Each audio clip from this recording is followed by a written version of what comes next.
know from the start. Hi, TK girls! Hi! Na-experience niyo na po madikit sa wet paint? Not yet.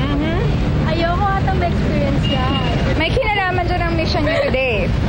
Kailangan ipahalata niyo sa guy na nakaupo kayo sa bagong pinturang bench. Okay. Okay? So, tingnan natin kung ano magiging reaction niya. But remember, we're only doing this Just for guys!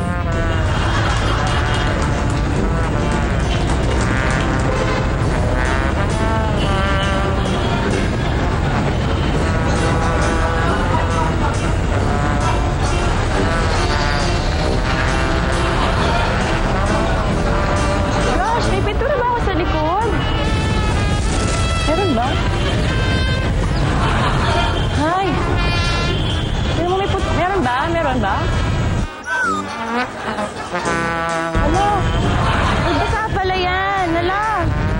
Hindi. Basa, hala, baka meron din sa likod mo. May pintura yata! Baka napinturahan ka! Hala! Ay, shucks!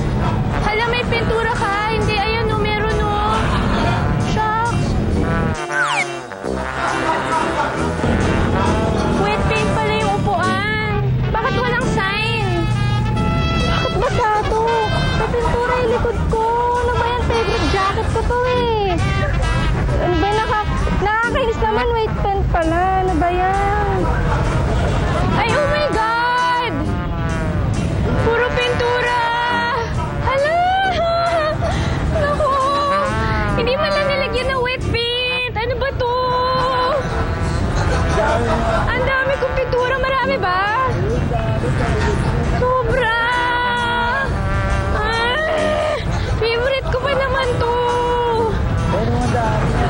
Paano na to? Hindi mo naramdaman na basa? Hindi! Naku, basta yan! Bagong pintura pala yan!